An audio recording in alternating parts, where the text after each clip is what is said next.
Our gospel lesson this morning is taken from John chapter 6, verses 1 through 15. Sometime after this, Jesus crossed to the far shore of the Sea of Galilee, that is, the Sea of Tiberias. And a great crowd of people followed him because they saw the miraculous signs he had performed on the sick. Then Jesus went up on a mountainside and sat down with his disciples. The Jewish Passover feast was near. When Jesus looked up and saw a great crowd coming toward him, he said to Philip, "Where shall we buy bread for these people to eat?" He asked this only to test him, for he already had in mind what he was going to do. Philip answered him, 8 months' wages would not buy enough bread for each one to have a bite. Another of his disciples, Andrew, Simon Peter's brother, spoke up. "Here is a boy with 5 small barley loaves and 2 small fish. But how far will they go among so many?" Jesus said, "Have the people sit down." There was plenty of grass in that place, and the men sat down, about 5,000 of them. Jesus then took the loaves, gave thanks, and distributed to those who were seated as much as they wanted. He did the same with the fish. When they had all had enough to eat, he said to his disciples, "Gather the pieces that are left over. Let nothing be wasted." So they gathered them and filled 12 baskets with the pieces of the 5 barley loaves and 2 fish. After the people saw the miraculous sign that Jesus did, they began to say, "Surely this is the prophet who has come into the world." Jesus, knowing they intended to come and make him king by force, withdrew again to a mountainside by himself. This is the word of the Lord. Thanks be to God. Let us pray. O God, light of the minds that know you, breathe your life into us that we may live in the manner you have appointed to us and better love and serve you and one another. Amen.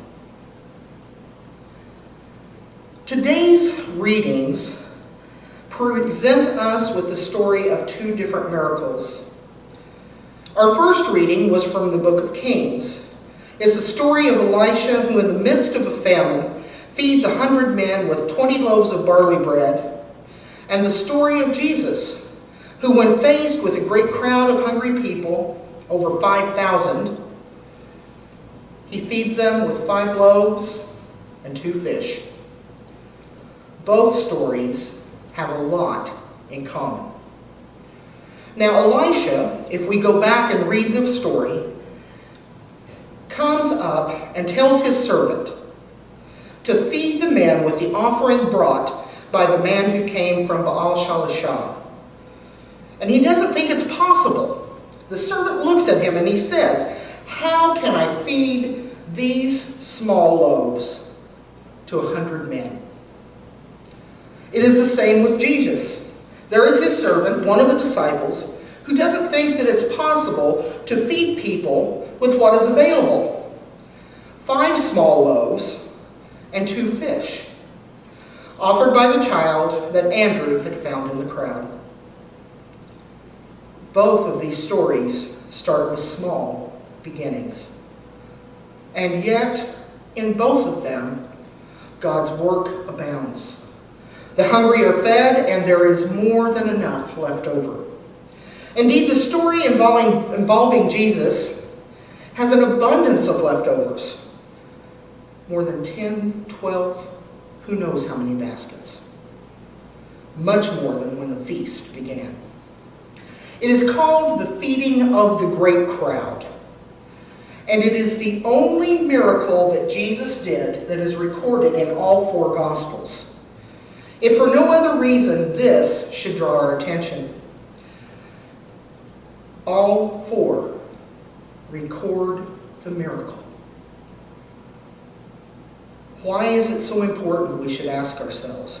What is it about this miracle, more than any of the others, any of the healings, even raising Lazarus from the dead, is so important that it gets their attention? Well, first, I think it's the fact that the story tells us that Jesus is used of God. Now, they're going to be familiar with the story of Elisha and feeding the 100 men who had followed him into the wilderness. And they're going to be familiar with how many loaves it took to feed only 100. And Elisha, they knew Elisha had God's favor, and they would have remembered that Elisha fed his men by a miracle from God. And as much as the people of Israel were fed by God in the wilderness with manna, we remember the Israelites when they left Egypt, and God miraculously provided bread in the wilderness. Not just for one day, but for every day, and just enough to keep them fed. So as this story is unfolding before the disciples, as it's unfolding before those who had gathered on the hillside where Jesus was teaching, they would remember what God had already done. So as John goes on telling the story, talking about the feeding, he talks about the bread that's provided. And if you continue in your reading through the gospel, right after this, he talks about Jesus as the bread of heaven, only able to not satisfy just the physical hunger of his people, but he's going to feed their spiritual needs as well. Jesus has and is able to use then the power of God to feed us. I think there's another thing that this story tells us. I think it doesn't just show us that God's power is at work in Jesus, but I think it also teaches us about how God cares for us. God reaches out through Jesus to meet the needs of those who are following him, just as God reached out through Elisha to feed the faithful men who followed him, and just as God reached out in faith in the wilderness to feed his chosen people. Jesus cares for those who seek him out. This crowd had willingly followed Jesus. They had been listening to him. They hungered on his words. They fed on his words. And now he's going to not only meet their spiritual needs through teaching, he's about to meet their physical needs as well. But let's go back for a moment. Think about the story of Elisha that we read. A man comes to bring the prophet an offering during the famine in Gilgal. Some bread made from the first ripe grain of the season. It was a faith offering. It was an offering of the first fruits of the harvest, the type recommended by Moses in the Torah. And Elisha, after receiving this offering from this man, turns to his servant and says, "Give it to the men. They're hungry. Feed them. Give it to the ones who followed me here in the wilderness." And for his faith, what does he get in return? Elisha, this is not going to feed everybody. But Elisha has faith in what God can do. And he looks at his servant and says, "Give it to my men." He knows God will provide. He knows God can provide. And while there may have been doubt about having enough to go around, Elisha knew in faith that God would make it work. In each of the gospel lessons, then, we see that God does indeed make it work. In the 4 gospel stories, we hear basically the same story. Jesus is teaching on a hillside. There's over 5,000 people there. And when evening approaches, Jesus realizes everybody's hungry and it's time to get fed. The disciples don't want everybody to go hungry, and so their first idea is to send them into town. But that won't work. There's way too many of them, and most of them have obviously probably not packed any money. They don't want them, though, to go hungry. So what does Jesus say instead? You feed them.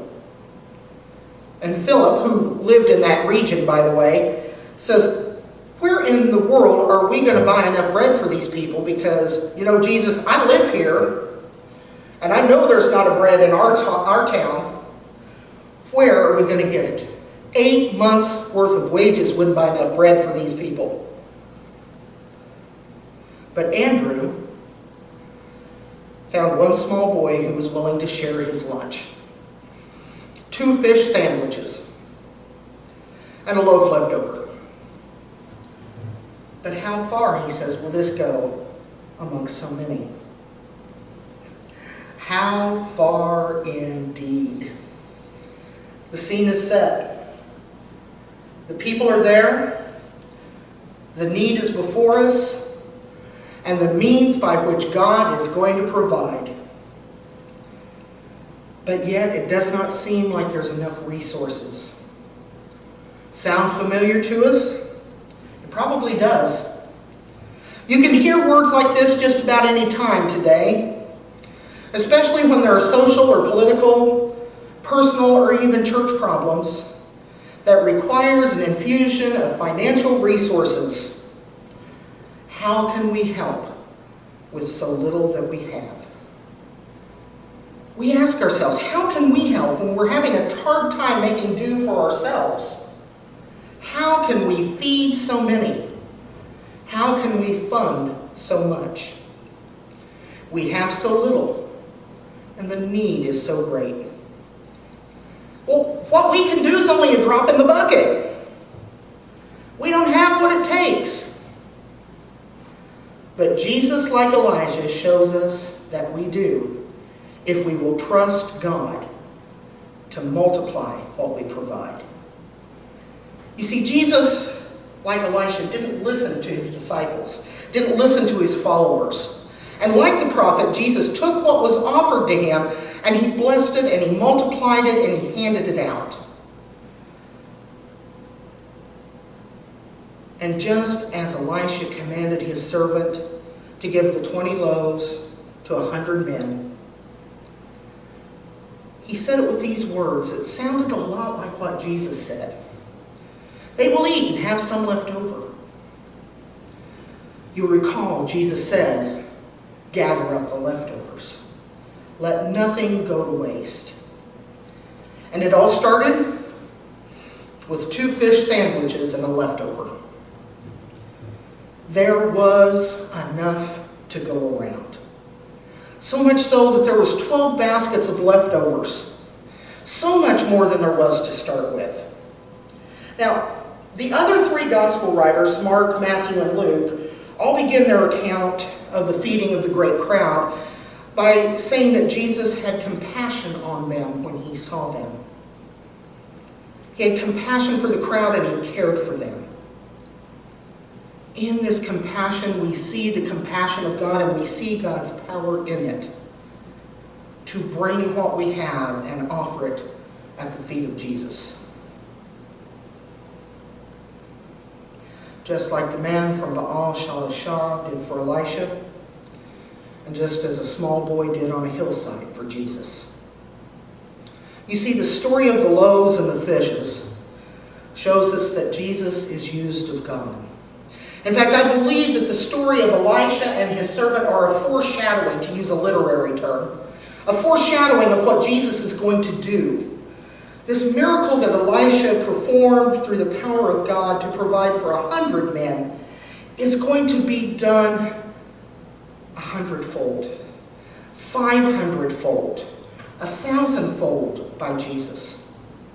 Because if God could take 20 loaves to feed 100 men, then surely God can take 5 loaves and 2 small fish and feed more than 5,000. It shows us that what seems small and insignificant to us in the face of the world's standards can, when offered to God, be multiplied over and over again. You see, miracles all have small beginnings. And almost always those beginnings are found within us. I recalled the other day a story about a friend of mine by the name of Paul. And Paul had received a very special pre-Christmas gift. He'd gotten it from his brother, and he was rather proud of it, I might add. It was a beautiful, brand new car. Fully loaded, all the bells and whistles, ready to go, paid for, tagged, everything. And he got it a little early for Christmas. So on Christmas Eve, Paul comes out of his office, and there on the street where his car is parked is a kid. And he's walking around Paul's bright, shiny new car. Now, Paul really loved this car. And the kid looks at it, and his eyes are great big, and he says, "Is this your car, mister?" Paul said, "Well, yes, it is. My brother gave it to me as an early Christmas present." The boy says to him, "You mean your brother gave it to you? And it didn't cost you anything? Free? For nothing? Oh, gosh, I wish." And in that heartbeat, when the boy hesitated, Paul's telling me the story, and he says, I thought I knew what the kid was going to say. He says, in that heartbeat, he said, I'd heard it more than a dozen times in the last few days, he says. He said, I just knew this kid was going to look at me and he's going to say, boy, I wish I had a brother like that. He says, imagine my surprise when the boy looked up at him and said, I wish. He says, I wish I could be a brother like that. To be a brother like that. What an amazing gift. We don't have to give a shiny new car, although it'd be nice. We don't even have to feed 5,000 people all in one setting, or even 100 men. But we can be a brother like that in our own ways, or a sister like that, or a friend like that.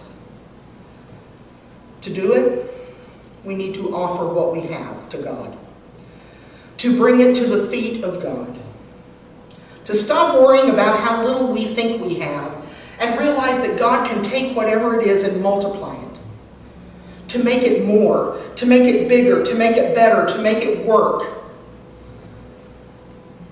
to provide for all that is needed, if we are faithful enough to bring it. All we have to do is to stop worrying about it, to willingly provide it, and step back and watch God work.